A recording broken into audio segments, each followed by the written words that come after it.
frenemies, welcome to the very first episode of Maan of the Hour, hosted by yours truly, Maan Jalal. I am, for those of you who don't know me, which I think there are very few who are probably listening to this right now who don't know me, because you're probably all my friends or colleagues or acquaintances who I basically forced to listen to me. But just in case you don't know me, I am a writer, I'm a journalist, I'm a editor, I'm a content creator, sort of. So I do a lot of things, but I also do nothing at all. Or in the words of somebody who interviewed me for a job about 7 years ago, she said while she looked me square in the eye, "You are a jack of trades and master of none." I thought that was quite harsh, and I felt the need to correct her right there and then and said, actually, I think the professional term for that is I have a diverse skill set. I never got hired for that job, and the company folded. So I don't know what the lesson there is, but sometimes there are no lessons. Anyway, this is my podcast. I have been umming and ahhing, considering, reconsidering, rejecting the idea of possibly starting a podcast, just because everybody and their mother and father and uncle and sister have a podcast. And in a world where we're inundated with content, did I really want to create more content? I thought about it, and I decided that this is not really about other people and whether they listen to this or not, even though I'm forcing people, my friends particularly, to listen to this. This is really all about me, I, Maan Jalal. I love to talk about pop culture and entertainment, and I have many a times called up my friends in all hours of the day and night and asked them, have you seen, have you heard, did you know, did you not know?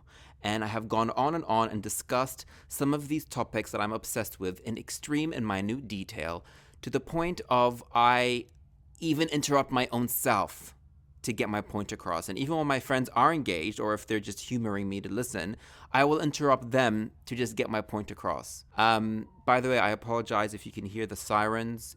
You are not being chased by the police. I just live in a place where there's like police and construction site nearby, so whatever. So I just thought that instead of harassing my friends with all this pop culture news, some of which they care about, some of which they really couldn't care less about, I have decided to start a podcast just so I could speak uninterrupted about these topics that I think shape our world. And you guys can listen and speak over me if you really want to. I'm not bothered. I don't really know how the production value of this podcast is going to be like, because I really didn't want to be very fiddly. I just kind of wanted to sit and talk, because I feel like so many podcasts right now have a lot of like curation. There's like music and voiceover and like sound bites and like people talking and like, you know, dreamscapes. But I didn't want any of that. I just kind of want to sit and talk in this very simple setup with the mic and something called an interface, and my laptop took me so long to figure out and sort out, and even included many overseas Zooms with my brother in New Zealand, who he's probably sick of. I just messaged him before and said, I think I sound like I'm underwater, but I think I've sorted it out. Anyway, I'm not even sure if I'm going to have music, like an intro thing or not. I'm just sort of just sitting here recording and talking. And if I do have music, when you guys hear this, it means I've decided to have music. If not, then that's just, you just get to hear me earlier. Okay? So it's all good. I've been asked a lot why I am obsessed with pop culture. I call myself a pop culture observer. People ask why I invest so much time into it, and they're like, well, why do you care? Who cares? It's just such a silly topic. And I find that to be such a naive, almost ignorant way to view the world. And people always think, oh, you're so, this is not a humble brag, but people say, you're so smart, you read a lot, you discuss a lot of like important news topics, you watch a lot of documentaries. Really? Pop culture? Why? And again, I find that a really limited, narrow-minded way to view the world, because I see that pop culture is intrinsically connected to society and humanity. If you want a peek into how people think and behave right now, look at pop culture. The content that we produce, that big media outlets produce, and the content that we consume, and the content we choose to obsess over, says a lot about our society, our perceptions of the world, perceptions of ourselves, perceptions of each other. It's all intrinsically connected, and I just find it so hard to understand why people don't get that. To me, how I see pop culture is that it is a caricature of real life. It is the exaggerated, the magnified issues and stories and tales and images of real life. And for those of you who think caricatures are just silly, I don't know, comic strips, I will say this to you. The great Charles Dickens, the father of us all when it comes to the English word, one of the fathers, was accused many times throughout his career. By the way, for those of you who don't know Charles Dickens, shame on you. And also, he is the author of wonderful, amazing, revolutionary novels like Oliver Twist, Great Expectations, what is it? The Night Before Christmas, Scrooge, all of that great stuff. He was accused many times throughout his career of not creating characters, but caricatures of humanity. And his response, and I'm paraphrasing here, it's not word for word, was that simply, it is very difficult to create caricatures. So I take that as a compliment because caricatures are a magnification of the human state of mind or something along those lines. And this is how I view pop culture. Pop culture is a caricature of human life and of reality. Also, I think there's nothing wrong with enjoying frivolity and enjoying the ridiculousness, the silliness of pop culture, the silly stories, the hilarious stories. But I also think that a lot of the stories that I plan to cover that sort of go viral or take over the world, or we just can't help but talk about them, have another layer to them beyond the wonderfully fantastical, frivolous stuff. It is, what is this story or our obsession with this story saying about society, saying about us? I like to dig a little bit deeper, not too philosophical, and just think about the universal message or what we can learn as people from these specific stories. For example, last year, why were we all obsessed with liking that egg on Instagram? I think it got the most likes ever on Instagram or something like this, that account. Or what does Hilaria Baldwin's weird accent scandal of late 2020 say about identity and our obsession with other cultures, perhaps? What's another one? Why was the whole world fascinated by Game of Thrones? It is a very niche fantasy kind of story. It's TV series, but everybody, even if they're not into fantasy, got into it. Why? Sometimes I like to just ask these questions or look into them more. I don't always have the answers, but I think they're interesting to explore, right? So about the format of this podcast, of this show, I'm not really sure. I know that I am on here every single Monday, and I plan to cover the hot takes, the main topics and stories and issues that have taken over the pop culture world over the last week. So they could be 1 story, 2 story, 3 stories, 5 stories. Today I have a couple, actually, I think 5. And I also want to have a segment, which I don't know if I'll start off, or whatever, I'll start it off right now. So basically I want to have like an Ask Maan segment where a lot of people tend to ask my advice. Again, this is not really a humble brag, it just kind of happens, of like just the weird things that happen to them. I don't know, like my cousin picked the same date as my wedding for her to have like a baby shower. What do I do? Or my boss keeps taking bites out of my food from lunch. That actually happened to a friend of mine. Weird issues like that. I would love to advise.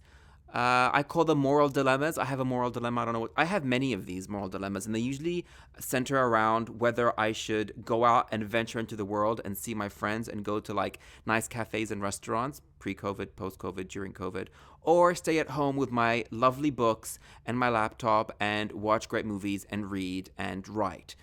Usually I end up staying at home, and I'm always trying to push myself to go out more. But, these are moral conundrums. And even though they're silly and, sometimes first world problems, my whole thing is first world problems are problems sometimes. So if you have a moral conundrum of this nature, or even if it's a bit more serious, please feel free to either DM me on my Instagram. We have an Instagram, by the way. It's Maan of the Hour. at Man of the Hour on Instagram. So feel free to DM me there. My DMs are open. Or you can email me on manofthehour@gmail.com. I had a whole drama where I lost the password, but I have never retrieved it. So please feel free to email me there. And it's anonymous. You don't have to give me your name. You can just give me your moral dilemma. Moral dilemmas with Maan. Maybe I'll call it that. And I will help you to make the decision. I will advise you like I would advise a brother, sister, friend. Also, at the end of each segment, I will be having a word of the week. And these are usually really interesting, kooky, weird words. I'm a bit of a word collector that I have found that either relate to a topic or a story or are just wonderful, weird, crazy words that I will be explaining to you guys or telling you about, which I think is fun. We all like to expand our, language. And also, why did I choose Monday? Every Monday of the week. Why am I releasing my podcast on a Monday? Several reasons for this. I feel like Monday really has a bad rap. I feel bad for Mondays. Monday is like the least favorite child in the family. I mean, all parents say they don't have a most favorite and a least favorite, though we all know that's untrue. Monday is like the least favorite child that the parents don't even try and hide. Like, oh no, we don't dislike Monday. That's Tuesday, right? Tuesday is the day where people dislike, but parents pretend that, oh yeah, Tuesday's a good kid. But Monday really is the kid that we just can't be bothered with. Monday is like a squib in the Harry Potter world. For those of you who don't understand Harry Potter lingo, a squib is somebody who is born to a wizard father and a witch mother but has no magic ability. He cannot wield a wand. He just has no magic. He has no talent, right? So parents in the wizarding world are usually like embarrassed of the squib, and he assimilates to the muggle world and ends up becoming a dentist or an accountant or something. So Mondays I feel are like the squibs of the week, and I take umbrage with that. I think that sucks. I would like to use my influence and power, and I am starting a press tour to elevate the image of Mondays. It sucks. I mean, Rebecca Black invented the song Friday, which is really something that took over our generation, but there are no songs about Monday, are there? Not that I can think of. There's no movies called Mondays. People just try and ignore Mondays, and I think that sucks because Monday is a day of the week and it has a bad rep. It has inherited bias, inherited toxicity, inherited trauma. And I'm here to say no. Mondays are good days. They're the start of the week where something fresh can happen. And if you are feeling the Monday blues, please know they do not exist, and that my podcast can lift you out of the social convention that Mondays suck, because they don't suck. And did you know? Am I recording? Okay, my God, I accidentally pressed some button on my super sensitive laptop. I think I got pissed off because it hates Mondays. Anyway, did you know that Mondays are called Mondays because Latin word or whatever for Monday is Moon Day? And I don't know why Monday was called Moon Day. Maybe because the first Monday was on the full night of the moon. But the reason why I love that is because my nickname at home is Moon. So that's what my sisters call me. So basically, I decided to have the very first episode of Man of the Hour on a Monday because it only makes sense that Moon, who is I, should be talking on Moon Day, Monday. So it's all full circle like the full moon. And there you have it. So that's basically everything you need to know about this podcast except, the hour part. I mean, I don't know if I'm going to be talking for an hour. I can talk a lot. And I can talk very fast. So I'm going to try and slow down my talking. This episode might be an hour, it might be less, it might be more. And I think that depends with each episode. And listen, you're not forced to listen to the whole hour. As long as you listen to at least the first 15 minutes, that's all good. Please also subscribe to my Apple subscribe thingy. I think that's the official term.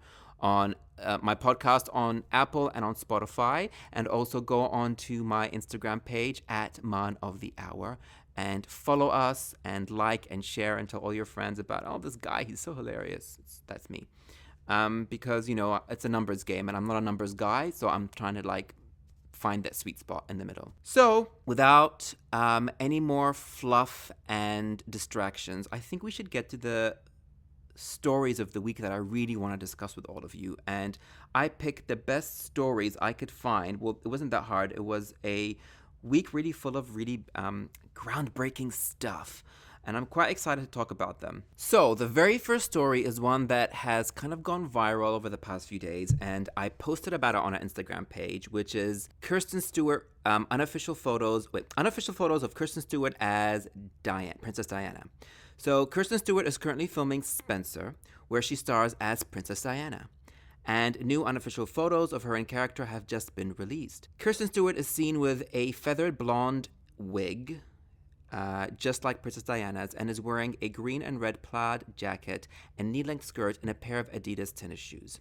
Kristen Stewart told In Style magazine before these photos came out about the movie, "The accent is intimidating as all hell, because people know that voice, and it's so distinct in particular." FYI, Spencer is set in December 1991 and focuses on the 3 days of the Princess Diana's life. It depicts a dramatized version of the Christmas holiday Princess Diana spent with the royal family when she made the decision to end her marriage to Prince Charles. Spencer is directed by Pablo Larraín, I think that's how you say it.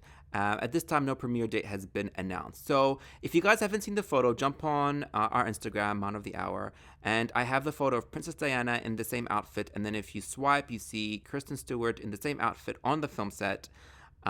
2 photos of her. So it's quite funny. Somebody, my brother, commented on the photo and said that she looks like Kate McKinnon about to do a parody on SNL, which cracked me up. Basically, if we rewind it back to when Kristen Stewart was first announced as the actress who was going to play Princess Diana, I was baffled and unimpressed, and I released a video, like I'm a rapper. I posted a video on my Instagram explaining my shock and dismay on this particular casting, just because I don't think Kristen Stewart's a bad actress. I think she is an actress of a particular style. She is a acquired taste as an actress, and I feel like all of the characters she plays, she adds her very specific style of acting too, where I see 10% Kristen Stewart, 90% the character. And I think with such a beloved, iconic figure like Princess Diana, this was not the right match. I guess I was quite impassioned in my dismay, where one of my really good friends, who I shall not name because she's asked me not to name her, we'll just refer to her as Mrs. H, told me at the time when I posted this video that I was really cruel and mean and I should stop being cruel to Kristen Stewart. And I was like, I'm very confused, Mrs. H. Are you a Twilight fan? I wasn't aware. And she said that she was not, but it's just, not nice to be so down on her when obviously she has auditioned for the role and the director and casting director were very happy with her. Which is probably true, but in saying that, I just think there is so much talent, so many young actresses who would make a lot more sense, who I listed in my video. Some of them include Emma Watson, or Keira Knightley, or Margot Robbie, or Rose... I forget her name, the girl from Gone Girl, brilliant actress. Her. So many. And I don't understand why they would choose an American actress who has now said the whole accent thing is very difficult to portray somebody British with a very distinct accent. I just find that kind of mind-boggling. So listen, I might be wrong. Oh, actually, a really good point that I want to add is that the director, Pablo Larraín? Oh, I'm so bad at pronouncing names. Pablo Larraín. He is the director he's a Chilean director. He has a really interesting style. So he did the film Jackie that starred Natalie Portman a couple of years ago. And he likes to do these very intense portraits of real people. So Jackie was about Jackie Onassis, and it was set, I think, along 3 days after JFK was assassinated and murdered, and Jackie Onassis is sort of dealing with that and preparing for his funeral. So it's a very intense look at a character at a very specific particular time in their life that made or broke them, right? It's not really your biopic where it's like, oh, when this person was born on this day, this is their childhood, and da-da-da-da. It's a very specific window of their life that shows us a lot about character. So this is, I think, what he's doing also with this Princess Diana movie. And it made me realize and think that I need to reset my expectations for this movie. This is not really about Princess Diana and who she was and getting her mannerisms completely right and being a complete, copy of who she was. This is a movie about a woman who was in a gilded cage and her making the very difficult decision to leave her husband and live her own life. I think this is how I am going to go into this movie thinking. Like this is my thinking when I go into this movie. And whether or not I keep saying Kirsten Dunst. Kristen Stewart does a good job or not, maybe should be irrelevant at this point, because I could very well be wrong. And because Natalie Portman and Jackie, I think, did a brilliant job as an actress, but did a terrible job with her accent and her voice. She tried to, create this very specific type of American dialect infliction with her voice, but she ended up just sounding not that convincing to me and a bit of, I don't know, like an animated character. But she got nominated for an Oscar. I don't think she won, or did she? I can't remember. So there you have it. And this is not officially a story, but it's a great segue to it, talking about Princess Diana. And it is the fact that Prince Harry has been all over the news because he did an interview with James Corden, where he discussed many things like Megxit. It was really interesting. Lots of people had lots of things to say about it, so I'll just read a little bit of it. So Prince Harry had a chat with James Corden in a COVID-safe version of Carpool Karaoke on The Late Show. He discussed a myriad of things, two of which I found he discussed baby Archie and his grandmother, like sending him like a waffle thing to the kid for Christmas because he likes waffles or something, and how he first started dating Meghan and how how he knew she was the one. Blah, blah, blah. That's all very interesting. But what I thought was the takeaway was what he said about the British media. For example, on Megxit, he said, it was never walking away. It was stepping back rather than stepping down. It was really a difficult environment, as I think a lot of people saw. We all know that what the British press can be like, and it was destroying my mental health. I was like, this is toxic. So I did what any husband and what any father would do. I need to get my family out of here. And then he also added his public service. My life is always going to be about public service, and Meghan signed up to that. The two of us enjoy doing that, trying to bring some compassion and trying to make people happy and trying to change the world in whatever small way we can. I'm firmly on Team Prince Harry and Meghan Markle. I think they get so much unnecessary crap, not only from the media, but also from just your average everyday person. And I am confounded. I do not understand what these people did to create such a monsoon of criticism. Literally, these are two people. By the way, I really don't like the word literally, so I'm going to stop using it. These two people found each other, they fell in love, they got married. They decided to live with his family and adhere to those rules. They didn't like those rules, so they were like, you know what? This is great, but it's not for us, and we're gonna leave. So we're gonna pack our bags. You can keep your names, we don't want your titles. We're going to move to America and get jobs and create awareness about social enterprises and social issues that we care about to help the world. Can someone please explain to me why that is such an issue? Why do people just get really rocked up and pissed off? It boggles my mind. I don't get it. And another thing is, I get that it's a kind of a shock, quote unquote. I mean, I'm not British. I haven't lived in the UK. But for a lot of my British friends, they've said that it's kind of weird and shocking to see him on that interview in such an informal setting because they're used to seeing him being interviewed very formally or his words being filtered through like some press person. And seeing him on the James Corden show was just kind of jarring. I kind of get that, but also, who cares? Because if anything, I think Prince Harry and Meghan Markle are the new face of the royal family. They are the only ones who are really utilizing social media on their own terms. They are attempting to control the narrative that the media is putting out there on them. They're releasing their own information as opposed to it being leaked by random people. For example, the fact that they're having a second baby, mabruk to them, that's great. So the fact that they're taking control of their own lives, like, what is the big deal? Why is this a bad, wrong thing? I still don't understand. I don't know if I'm just out of the loop or maybe I'm just, I just get them.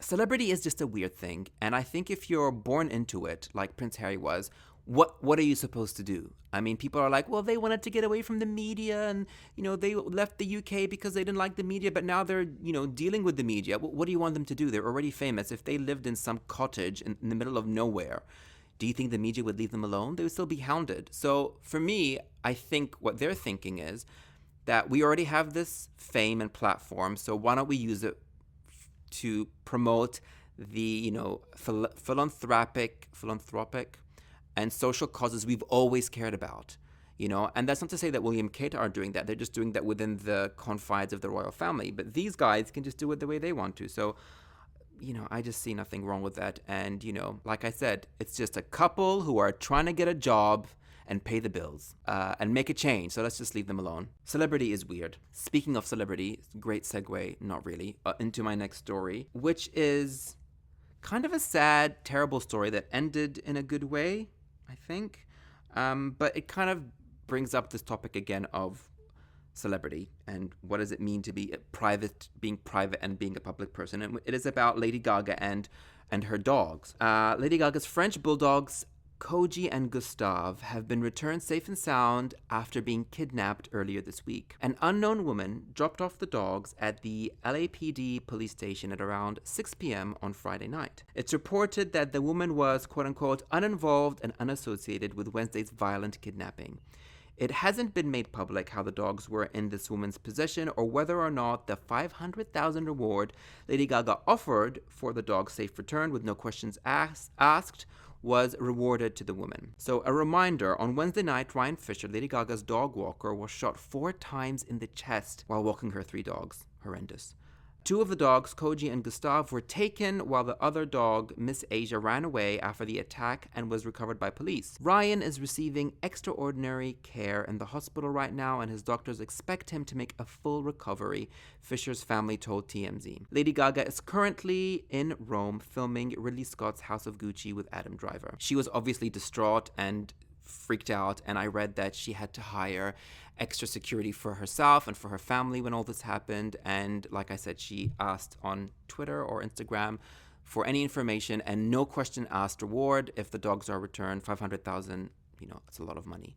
First of all, what a horrendous story. Like, when I first read what had happened, I was like, this is crazy. This guy got shot 4 times in the chest for dogs. I mean, I'm very dog ignorant. I didn't know that French bulldogs were a coveted breed, that you get a lot of money. And regardless, even if it was a dog made of freaking Nutella and gold, like, shooting somebody 4 times in the chest is so disgusting and crazy. The poor guy. And what was really frustrating when the story first broke is that I couldn't find his name anywhere. Nobody was reporting on how he was doing. It took like a day for one news outlet to report his name and how he was doing, and I think all the other outlets followed suit. So just crazy. So her reward, look, it's great that the dogs have been returned safely and soundly, but I do think it's really, it's very questionable to me, or weird that she would ask for give a reward of 500,000. Obviously, that's her family, right? Her dogs are her family, and I can completely understand doing that. But what kind of message or precedent is that setting? Because now I feel like for the sick-minded criminal, they are going to think like, okay, great, this is the kind of money we can get if we are, kidnapping dogs. Like, maybe we should do this more often, or maybe it's going to inspire some sycophant somewhere to do something like this. Kind of reminds me of Ransom with Mel Gibson when he went on TV, and that's a great movie. And he, offered all this money on TV for his son's safe return or something, or for people to find the kidnappers and kill them. I might watch that movie again, actually. I haven't seen it in a while. The next thing I want to talk about with this whole story, which to me is absolutely essential, and what I thought about instantly, is that, first of all, the police don't know if these criminals were like random gangsters who just happened to come across Ryan Fisher and attacked him for the dogs because they happen to be like knowledgeable on dog breeds. I don't see how that would happen. Or whether this was a pre-planned operation that they wanted to, that they were stalking Lady Gaga or stalking the dog walker, and it was planned. They don't know. My gut tells me that this was a pre-planned operation, and I'm going to tell you why. There are 2 reasons. First of all, have you guys seen that movie, The Bling Ring? directed by Sofia Coppola. Great film. And it starred Emma Watson and a whole bunch of other people. And it was the real life story of these teenagers in LA who decided to rob the houses, the homes of Paris Hilton, Lindsay Lohan, and a bunch of other celebrities. And the way they were getting in and out of their mansions and knew that these celebrities were not home was through Twitter. They were seeing when Paris was traveling, when Lindsay Lohan was out of town, and they would then just drive up to these places because a lot of these celebrity homes are, well documented in the media and in magazines and stuff. And they went and robbed a whole bunch of stuff, and they were arrested and blah, blah, blah. Watch the movie, it's great. Another story that kind of, I think, really made people think, and particularly celebrities, about what they share online, and made us all sort of realize how sophisticated and tactful, is that the right word, criminals are getting and using social media for their means. Is the Kim Kardashian robbery in Paris Fashion Week a couple of years ago, and that was really quite horrendous. I'm not sure if you guys have seen the Kim Kardashian interview with David Letterman on his show on Netflix called, what's the show called? My Guest Needs No Introduction. It's actually quite a brilliant interview with her, and she talks about that whole thing in a lot of detail, and it sounded just really horrendous. But these robbers, it was who attacked and robbed Kim Kardashian and had her at gunpoint and tied up and everything. They were a whole team of people who researched where she was, what she was doing, where her family was, who her bodyguard was, and they were getting all of their information from her Instagram and her Twitter and everything. And yeah, the Kardashians overshare their life on Instagram, on social media, and they particularly wanted a very specific ring that she was wearing that she showed off on Instagram, very stupid, that was given to her by her then husband, now separated, Kanye West. And the whole thing was planned. They knew, or they figured out when the sisters were going out clubbing or something, and then they went and they attacked. And I feel like these criminals who attacked this poor guy, Ryan Fisher, Lady Gaga's dog walker, and shot him 4 times in the chest, it couldn't have been random. They must have planned. They must have been, because Lady Gaga has shared her dogs on Instagram and on social media a couple of times. People know that she's in Italy filming this movie. They know she's not around. Maybe in the past, I haven't actually looked, she's mentioned Ryan Fisher as her dog walker or something along those lines, or she's tagged him something. If you are somebody with nefarious intentions and you want to rob someone or cause someone harm, and you will find a way, and you will research, and you will be able to do it, especially with a celebrity who are always posting these kinds of stories. And what's really annoying, it's kind of a bigger question here, is that, and it's something I'm always asking my friends, like, how much of our lives are we expected or should we be sharing on social media platforms? The problem is that a lot of these platforms like Instagram and Twitter and Facebook encourage you, A, to share your life, B, they add tools and assets for you to share in detail, like where you are, what you're doing, checking in, checking out of a hotel or a restaurant, all in the name of like sharing your life, sharing your story, helping the algorithms for you to, get more advertising from one thing to all of that stuff is connected, right? And I think it's so irresponsible for anyone to be doing that, whether you're famous or not, whether your account is private or public. Like, if you have been to a restaurant and you're sharing a photo from a restaurant you took a week ago, okay, tag the restaurant, or okay, tag the location. But I think it's so irresponsible to be showing people where you are live in real time. Or Snapchat have that stupid feature, I'm not sure if it still exists, where people can just see where you are all the time, at home, at work, at whatever. It's so unnecessary. And in fact, I think, what are we as the public gaining from this? Nothing. It's these big tech companies that are gaining information from this. I think it just should be banned. So I always wonder when will not celebrities learn? That's like the wrong thing. We're all learning about on how to best navigate our lives through the online world. But at what point are we going to step away from or understand our line, our boundaries of how much we share online? Of not only of our locations and where we're going, but of our personal life. Like, if Lady Gaga never shared that she has 3 French bulldogs, and if these criminals, know of them because of social media, this whole thing would not have happened. Again, this is not Lady Gaga's fault. It's just it's not anyone's fault in particular. It's just the way things are right now, and how we can, because social media is not going anywhere. We just need to, recalibrate what we think is appropriate and not, and thinking about these big things, right? I mean, I know Lady Gaga's so far away from any of our personal lives, but maybe you have a nice house, maybe you have a nice car, maybe you have a nice watch, maybe you have a nice partner, People, like I said, who have nefarious intentions will stalk you and figure out ways to get what they want. So it's kind of like I feel like it's a tale of caution that we should all sort of like listen to. My next story is a serious one, but it's also serious in its lesson, but it's also quite funny in a way. Well, I found it funny. And it's to do with the ever controversial or easy target that is Gwyneth Paltrow. I don't know what your thoughts are on Gwyneth Paltrow. I think she's a very interesting character. I think she's actually quite progressive in a lot of ways. The whole thing with the unconscious coupling that phrase that she coined, I don't know if she made it up, but she sort of made it mainstream before it was mainstream when she was talking about her divorce with Chris Martin. It's something that's part of the lexicon now. And at the time when she first said it, she got so much crap about it and made so much fun of. And I feel like she's a very easy target. So here's the story. Gwyneth's COVID healing methods cause NHS to respond. In her latest blog for Goop, Gwyneth Paltrow suggested long-term effects from COVID-19 could be treated with a few unproven methods. Gwyneth Paltrow caught COVID-19 early, and while recovered, she was still suffering with long-tail fatigue and brain fog. Now, after getting advice from a quote-unquote functional medicine practitioner, Gwyneth Paltrow is recommending the following: a keto and plant-based diet with no sugar or alcohol and fasting until 11 a.m. every day, lots of coconut aminos, I don't know what that is, sugar-free kombucha and kimchi, don't know what that is.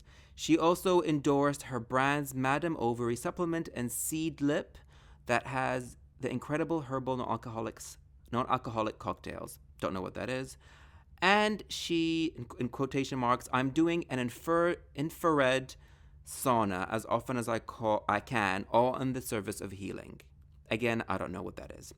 Her unproven advice prompted Professor Stephen Powis, National Medical Director for NHS England, to publicly urge her to stop spreading misinformation. And he says, we wish her well, but some of the solutions she's recommending are really not the solutions we'd recommend in the NHS. We need to take long COVID seriously and apply serious science.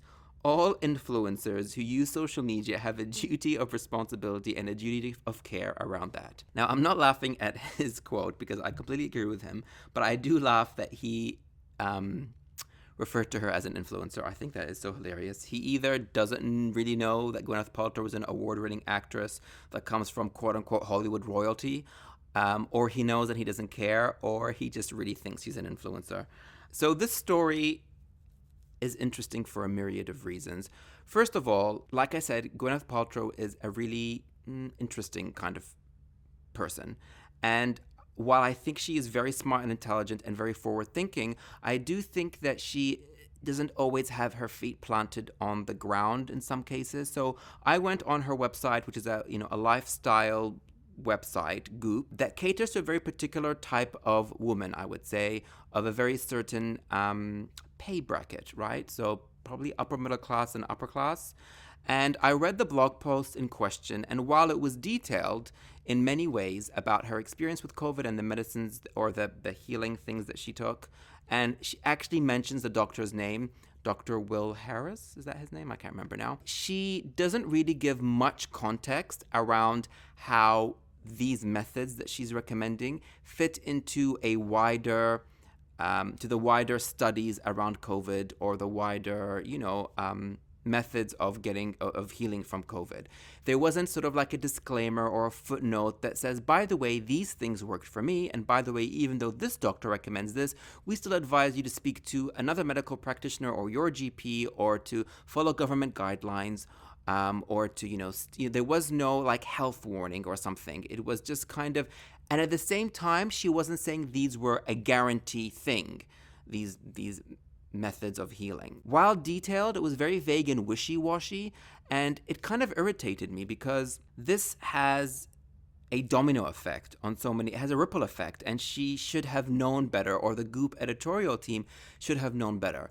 First of all, not everybody has the access or can afford some of the healing methods that she mentioned. I didn't know what half of those were. Infrared sauna, Kimbichi, I don't know what that is. I had to Google some of it. And the fact that, a lot of people don't have access to that will make them think, well, okay, I can't afford this. How do I get it? What do I do? If it's going to heal me, if it's going to make me better. It's a bit silly. At least she could have had other, versions of this that people can have access to. I don't know. Second of all, look, there is medical snobbery when it comes to new age or naturopathic or more holistic healing. I completely believe that. And I am a person who believes in science, but I'm also open to other things like, new age, holistic, naturopathic things.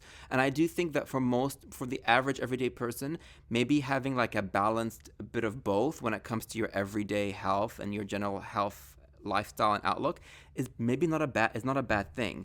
But I just think the way she went about it didn't even consider the medical scientific proven methods that are out there, which I think was a big mistake on her part. And what's worse, my friend, Mrs. H, who I'll reference again here, I was talking to her about this story, and Mrs. H, she is really obsessed with reading about how lots of conspiracy theorists think. So she's always reading about all these people who don't believe COVID and the pandemic is real and blah, blah, blah, blah.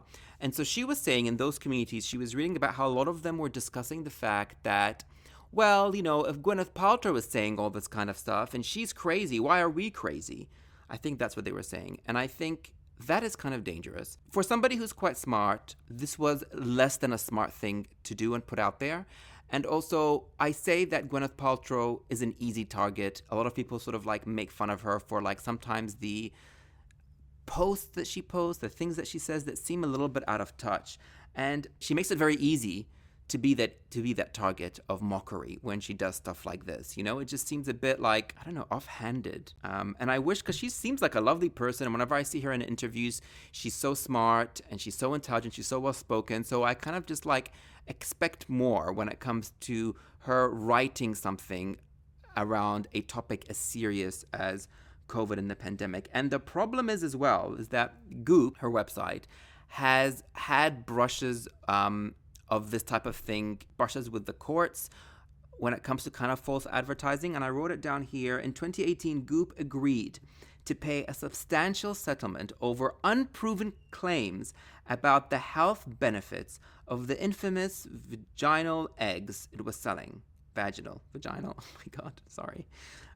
It claimed the eggs could balance hormones, regulate menstrual cycles, prevent uterine prolapse, and increase bladder control, according to officials in Santa Clara, part of a group of California district attorneys who filed the lawsuit. So, where they have like a bit of a past with this, with claiming that some of their products do certain things that have been proven or not been proven to actually do. You just have to sometimes, again, I talk about the celebrity bubble, like you need to get out of your celebrity bubble sometimes and think about your average person who's reading this, and especially when you're a celebrity who's helming some kind of company, anything you do is going to be like blown out of proportion. And thankfully, hopefully, like nothing bad comes out of this. Like no person is going to buy all this stuff that she recommends and thinks it'll heal them from COVID.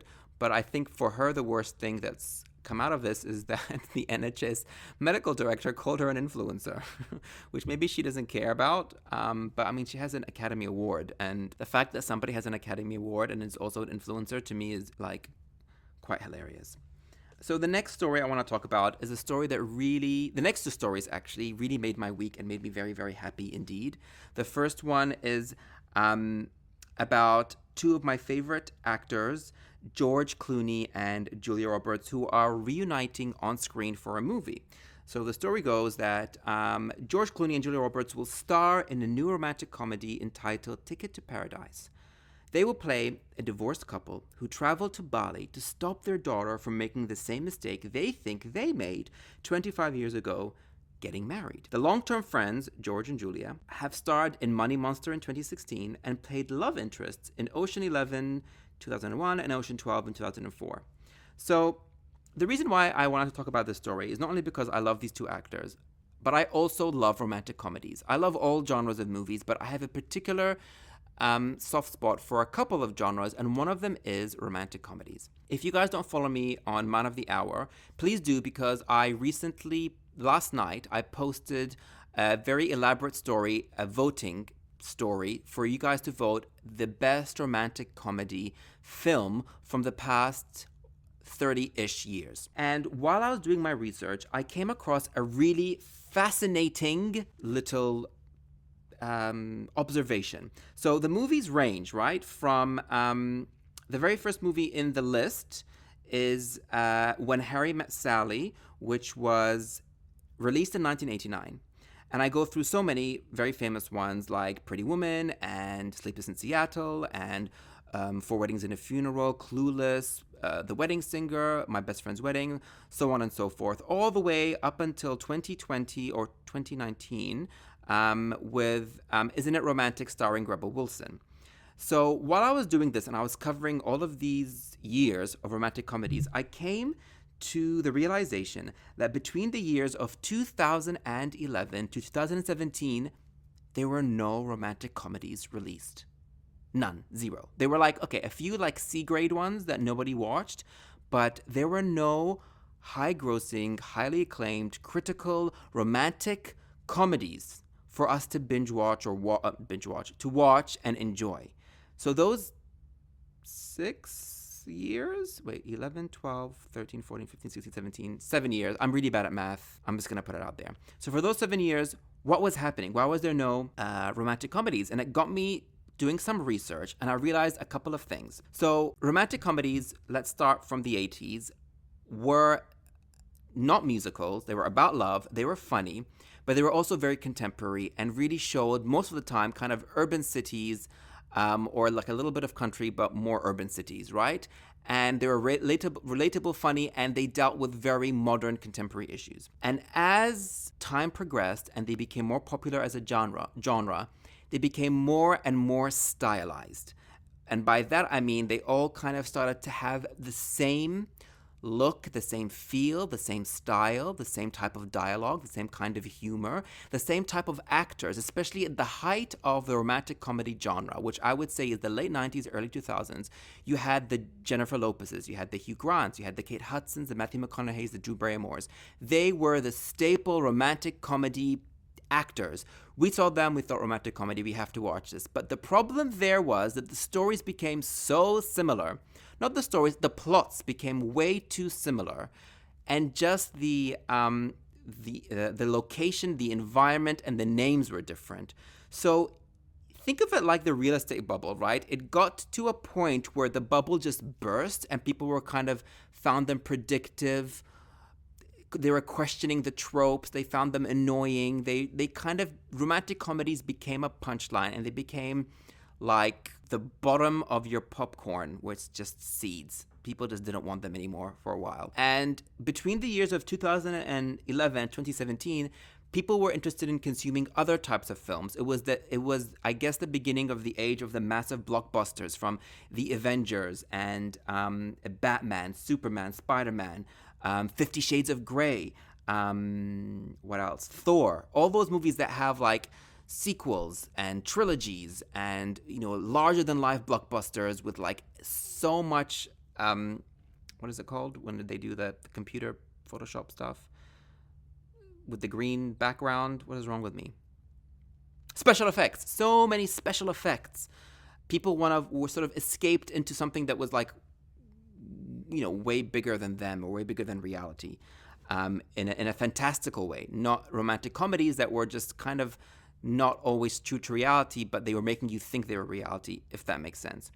But what happened after 2017 is that I think, and I'm claiming this the first person I think, because I haven't read anybody else or heard anyone else talk about this, so you've heard it here first. I think there is a reemergence, awake, if you will, of the romantic comedy genre as of 2017 till now, where the romantic comedies have the same idea, which is romance and comedy with a happy ending, but the tropes are being questioned within the movie.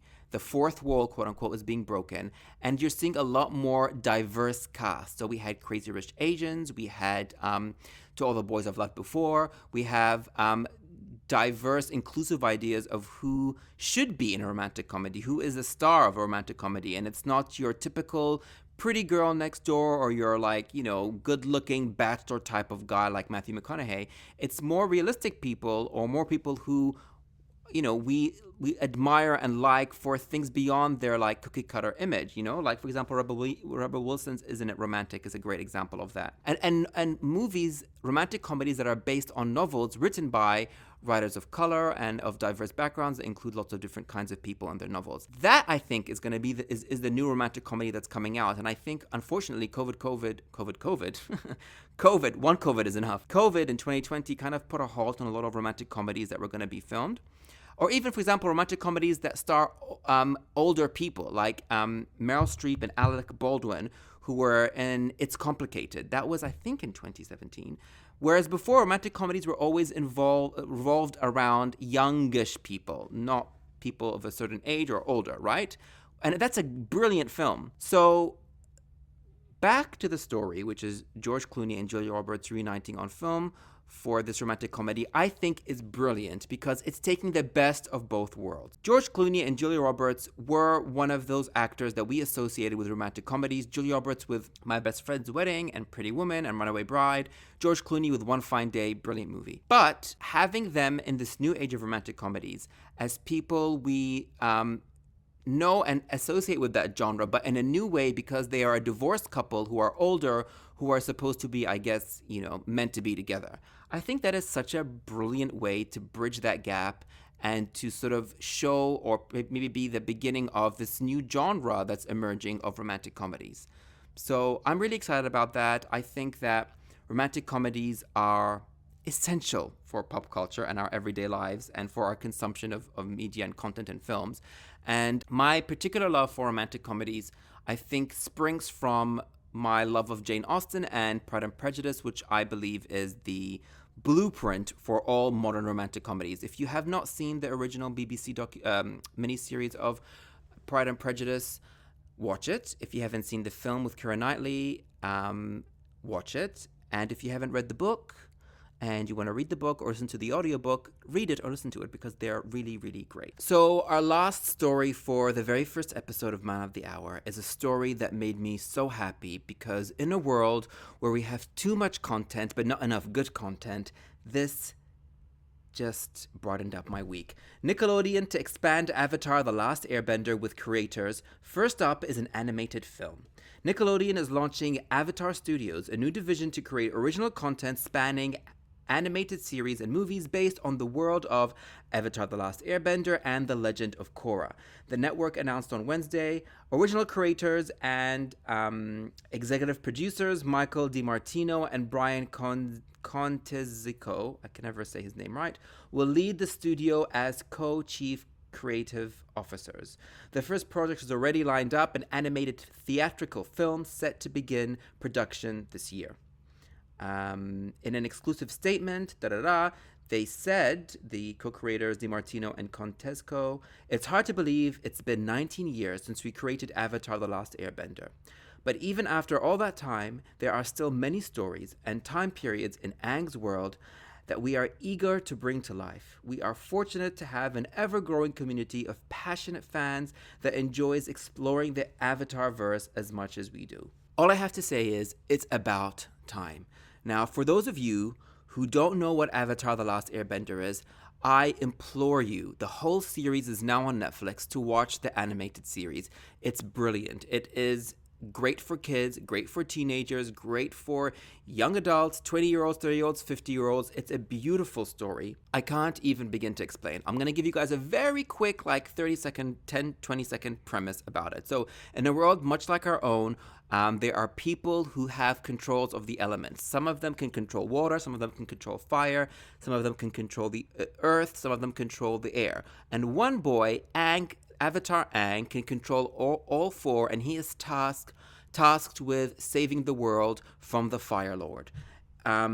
That's a very brief description of the series. It is beautifully animated, wonderfully told, great character arc, and teaches you so much about friendship and right and wrong and war and peace and diplomacy, actually. It's a very layered show with wonderful, amazing characters, very fleshed out. And this series came out years ago, like they said, 19 years ago, and it has a massive fan base, me being one of them. And they also released a different series from the same universe, the same verse, called The Legend of Korra, which is not bad. It's not as good, but it's not bad. And the creators have made comic books and graphic novels and other materials around it, but there was, and I use this word very I don't even want to use this word, but there was a movie that was released based on the series, which we shall never speak of after this moment because it was so bad. Like, it is a stain on M. Night Shyamalan's career. Let's just move on from it. And then a couple of months ago, or last year, it was announced that Netflix were going to work with the creators of Avatar: The Last Airbender, to create a live action series for Netflix, which was so exciting because Netflix do a really great job with lots of their series, especially ones that need like a lot of special effects and production, high production cost. And the fact that DiMartino and Contesco were on board, because they weren't on board with the movie we shall never speak of, but they were on board for the series, was just great news for all Avatar fans. However, a couple of months ago, DiMartino and Contesco, announced that they were pulling themselves away from the show, from the Netflix show, because they didn't use the word clashed, but there was a lot of they clashed on the creative direction of the show, basically, which really sucked for Avatar fans, because we love them. We love these two guys who made the show. We love the show, so we wanted their input. We wanted their creative hand involved. So the fact that they are now opening up their own Avatar studio with Nickelodeon is huge, because I think it is about time. It is really about time. Like, we needed this. There are so many stories that need to be told, and once you've seen the series, if you have seen it, you'll know what I mean. There are so many stories that could exist in this world that we are desperate to hear, and the shows always hinted about other stories and hinted about other characters. And so the fact that they're going to be creating shows and movies, to me, is just super exciting. It's kind of like Star Wars. Star Wars is this universe that keeps expanding, and there are like comics and graphic novels and animated shows and movies, and I think there's a TV show. I could be wrong. I'm not a huge Star Wars person. But the fact that it's just an ever-growing universe is great. Same with Harry Potter. Harry Potter had the 8 books, but now they have Pottermore, and they have Fantastic Beasts movies, and I'm sure there was talk of a series as well. Like, it's the same kind of thing. And this is one of the shows and one of the universes, the Avatar universe, not to be confused with James Cameron's Avatar. That's a whole different thing. This is Avatar: The Last Airbender. I think this show, it combines the things that I love the most, which is great entertainment, great story, and real life lessons where you don't feel like you're learning anything. Like, it's just a beautiful, beautiful show that I recommend anybody to watch. And again, I implore you guys all to watch it. So it was just like a nice way to end the week for me, like, to know that this was happening along with the romantic comedy with George Clooney and Julia Roberts. So I'm excited to see. And a lot of Avatar fans are probably talking now like, oh, what's going to be better? The Netflix live action that doesn't have the Avatar co-creators, involvement, or the Avatar studio whole thing. And I think, why are we comparing? Why are we pitting them against each other? The more Avatar content there is out there, the better. I recently binge watched the whole Legend of Korra series. I'd never seen it before. And I had a lot of thoughts on it that I'm not going to talk right now, because that's like a whole maybe like special podcast episode that I'll just do on that.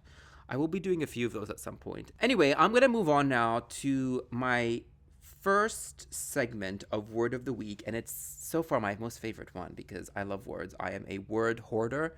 Whenever I hear an interesting word, I collect it, I write it down, I memorize it. I just think they're fabulous, wonderful things. So the very first word of the Word of the Week is apt for many reasons.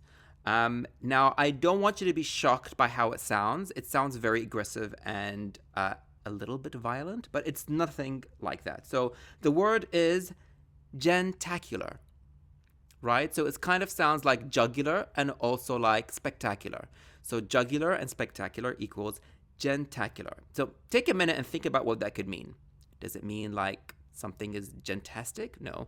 Does it mean something to do with the jugular? No. So what it means is of or pertaining to breakfast taken early in the morning or immediately on getting up. And loosely also, I feel like it means something to do with that really early morning time.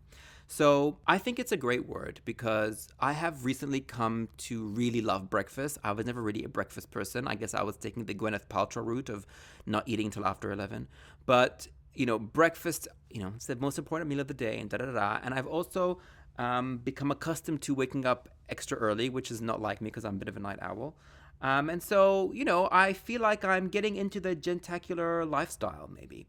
So the sentences, to put it in perspective, I'll put it in a sentence. So I took a post-gentacular walk today. So I walked before breakfast, basically. I'm having a gentacular drink. Lemon, honey, and ginger. That's a drink you would have in the morning, I assume. Gwyneth Paltrow doesn't approve of gentacular activities since she likes to fast until 11 a.m. That's a really good one. Maan of the Hour is the perfect gentacular content to consume. So maybe you guys listen to this on your moon day morning with your gentacular meal, listening to this gentacular content. I think it's just so apt, right? So anyway, that's it from me on the very first episode of Maan of the Hour, brought to you by me, yours truly, Maan Jalal. So if you have not yet subscribed on Apple or Spotify, please do, and rate me. That sounds dodgy, but do rate this episode. And follow me on @Maan of the Hour on Instagram, where I'll be posting stories throughout the week, possibly, and bits and pieces of this podcast. Thank you so much. I have to apologize in advance if there are any technical sound issues because, this is my first time. I'm figuring it all out, and I am not here to strive for perfection. I'm here to strive for quality of content, as opposed to perfect production. So bear that in mind, and thank you for coming on and starting this journey with me.